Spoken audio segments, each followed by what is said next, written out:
சம்பந்தம். டேய், என்ன என் பேர் நீ ஏலம் போடுற? ஒரு முக்கியமான விவரம் பேசணும், கொஞ்சம் வந்துட்டு போங்கண்ணே. ஒரு மனுஷன் பேரை ஒரு தடவை கூப்பிட்ட போறாதா? என்ன 5 தடவை கூப்பிடுறது? அதுக்கு இல்லண்ணே, ஒரு 25 ரூபா பாக்கி அப்படியே நிக்குது. அது ஏன் நிக்குது? ஒரு சேர் போட்டு உட்கார சொல்றது. ரொம்ப நாள் பாக்கி கொடுத்தீங்கன்னா கணக்கை சரி பண்ணிடுவேன். என்ன சரி பண்ணி நீ இன்கம் டாக்ஸ் அனுப்ப போறியா? அதுக்கு இல்ல, கணக்கு நேர் பண்ணணும். ஒரு 75 ரூபா இருக்குமா? இருக்குண்ணே. எடு, சீக்கிரம் எடுப்பா. எடுக்கிறேன். வேலைக்கு போற கூப்பிட்டு நிக்க வச்சுட்டு தொல்லை பண்ணுவீங்க. டயமா இருக்குப்பா.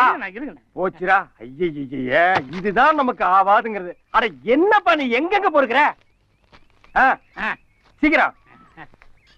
அடச்சே, எவ்வளவு வேலை கெட்டு போச்சு எனக்கு. கோச்சுக்காதீங்க.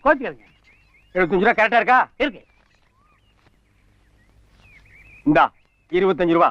ஆமா, அந்த பழைய பாக்கி அடிச்சிரு. சரி. வர்றேன். அண்ணா